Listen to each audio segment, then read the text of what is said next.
మనం చర్చించవచ్చు అనేది నా అభిప్రాయం. డెఫినెట్గా చర్చిద్దాం సార్. జయసారథి గారు ఇన్ఫ్యాక్ట్ మధ్యలో మీరు అందిస్తూనే ఉన్నారు. ఇప్పుడు ఆధార్ అనేటువంటిది ఏదైతే ఉందో కాంగ్రెస్ పార్టీ తీసుకొస్తా అంటే బీజేపీ వద్దంది, బీజేపీ దాని గురించి మాట్లాడుతూ ఉంటే కాంగ్రెస్ వద్దంది. బట్ ఇవాళ ఆధార్ అనేటువంటి ప్రతి భారతీయ పౌరుడికి అత్యవసరంగా మారినటువంటి బిగ్గెస్ట్ ఐడెంటిటీ కార్డ్ అది.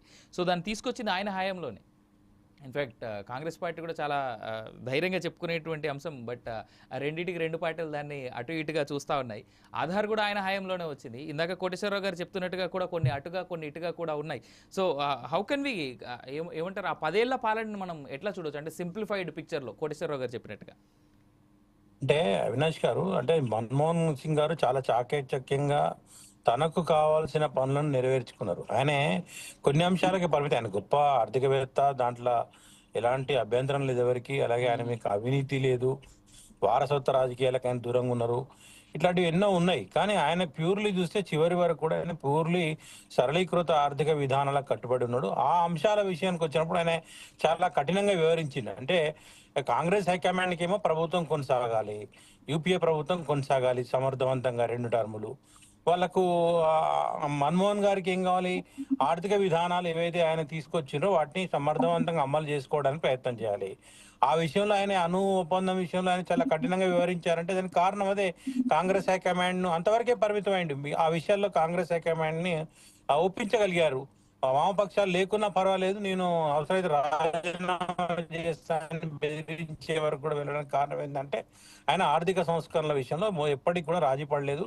ఈ మిగిలినవన్నీ కూడా ఏవైతే సంస్కరణలు ఉన్నాయో, ఏవైతే సంక్షేమానికి సంబంధించినటువంటి పథకాలు ఉన్నాయో, అంటే నరేగా కావచ్చు, లేకపోతే సమాచార హక్కు చట్టం కావచ్చు, లేకపోతే 2013 భూసేకరణ చట్టం కావచ్చు, లేదా గిరిజన చట్టం కావచ్చు, ఇట్లాంటి కొన్ని చట్టాలు వచ్చినాయి. అవి పార్టీ పాలసీ ప్రకారం వస్తాయి. అవి పార్టీకి మళ్ళీ ఎన్నికలకు వెళ్ళాలనుకున్న సందర్భంలో వాటిని బలంగా చెప్పాలి.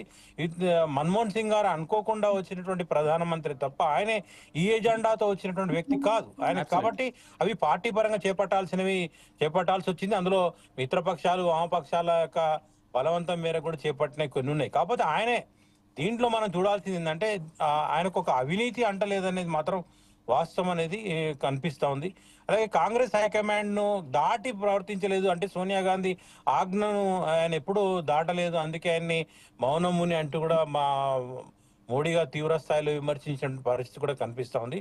కానీ ఎంతవరకు పరిమితము అంటే తనకు సంబంధించినటువంటి ఆర్థిక సంస్కరణలు వీటిని సమర్థవంతంగా అమలు చేయాలని చూస్తారు. కానీ దానివల్ల కొన్ని అవినీతి అంశాలు వచ్చినప్పుడు ఆయన కఠినంగా వివరించలేకపోయారు. అది ఆయన చేయలేకపోవడానికి కారణం కూడా అందరికి కూడా తెలుసు అది.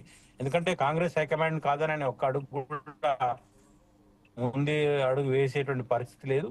అయితే అలాంటి పరిస్థితుల్లో ఆయన ఈ దేశంలో కొన్ని మార్పులకు, ఈ ఆర్థిక సంస్కరణలకు కారణం ఇంకో 20 ఏళ్ళు ఈ ఎఫెక్ట్ ఆయన తీసుకొచ్చినటువంటి ఈ సంస్కరణల ప్రభావం మరో 20 ఏళ్ళు, అంటే మళ్ళీ వీటిని పునఃసమీక్షించుకునేటువంటి పరిస్థితి వచ్చేంత వరకు, ఈ ఆర్థిక సంస్కరణల ప్రభావం కొనసాగినంత వరకు మన్మోహన్ సింగ్ గారి యొక్క ప్రణాళికలు అనేటువంటి మనం ప్రతిరోజు ఏదో ఒక సందర్భంలో మాట్లాడుకోవాల్సిన పరిస్థితి ఏర్పడుతుంది. అంటే ప్రతిపక్షాలైనా లేదా అధికార పక్షమైనా వాటి గురించి చర్చించుకోవాల్సిన పరిస్థితి. అంటే కాంగ్రెస్ పార్టీ కావచ్చు, కాంగ్రెస్ ఇతర పక్షాలు కావచ్చు,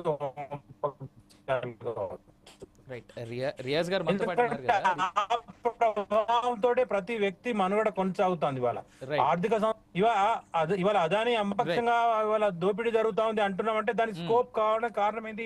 ఇవాళ సంస్కరణల విధానాలే. ఒక ప్రభుత్వానికి ఉన్నటువంటి విచ్చలవిడిగా ఆర్థిక సంస్కరణల విషయంలో బార్లా తలుపులు తెరిచేటువంటి పద్ధతి ఈ సంస్కరణలో ఉండడం వల్లనే కొంతమంది వ్యక్తుల వద్ద ధనం పోగుపడతా ఉందన్న విషయాన్ని గుర్తుంచుకోవాలి. ఈ దేశం ఇన్ని మనం అనుకోవచ్చు ఒకసారి, అరే పాత విధానాలు కంటే బాగున్నాయని మనకు తాత్కాలికంగా అనిపిస్తుంది కావచ్చు. ఒక్కసారి ఆలోచించుకుంటే మన్మోహన్ సింగ్ గారు రాకముందు ఉన్నటువంటి అప్పు దాదాపు ఒక 20 లక్షల కోట్లు ఉండొచ్చు. కానీ ఇవాళ చూస్తే 160 లక్షల కోట్లు. అంటే ఈ 35 ఏళ్ల కాలంలో 140 లక్షల కోట్లు. కేవలం ఈ 10 ఏళ్ల మోడీ గారి పాలన 100 లక్షల కోట్ల అప్పు ఈ భారతదేశం చేయగలిగింది. అంటే కేవలం దాని మీదే పరిగెత్తుతా ఉంది.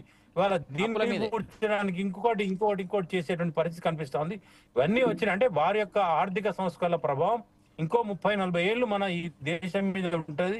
ఖచ్చితంగా వాళ్ళు పాజిటివ్ గా ఉందా, దానివల్ల పూర్తి స్థాయి భారతదేశానికి లాభమే కలిగిందా లేదా అనేటువంటిది ఇంతకుముందు వారు చెప్పినట్టు చరిత్ర చెప్తుంది. భవిష్యత్తులో జరిగేటువంటి పరిణామాలను బట్టి, దీని సీక్వెన్సెస్ బట్టి మనకు ఈ దేశం కాబట్టి ఇప్పటికైతే ఆయనకు మనంగా ఈ రోజు కనుక్కోవాల్సింది ఏంటంటే సక్సెస్ఫుల్ పొలిటీషియన్ యాజ్ ఏ ఇప్పుడు ఉన్నటువంటి భారత రాజకీయ వ్యవస్థలో ఒక్క అవినీతి మచ్చ లేకుండా వచ్చిండు, వారసత్వ రాజకీయాలు లేకుండా వచ్చిండు, బ్యాక్ బోన్ లేకుండా 10 ఏళ్ల పాటు ఉన్నాడు, ఒక బ్యూరోక్రాట్ నుంచి వచ్చి ఒక సక్సెస్ఫుల్ ప్రైమ్ మినిస్టర్ గా 10 ఏళ్ల పాటు కొనసాగిండు అనేటువంటిది మాత్రం ఇప్పటికీ ఆయన ఈ సందర్భంలో మిగతా విషయాలు మాట్లాడితే అసందర్భం అవుతుంది. కాబట్టి ఇప్పటి వరకు అయితే ఈ రకంగా మనం నన్ను అభివర్ణించుకోవచ్చు అనేది నా అభిప్రాయం. అవినాష్ గారు, నేను రియాజ్ గారి రియాక్షన్ దీనిపైన తీసుకునే కంటే ముందు ఒక్కసారి జయరాం గారి దగ్గర కూడా వెళ్దాం.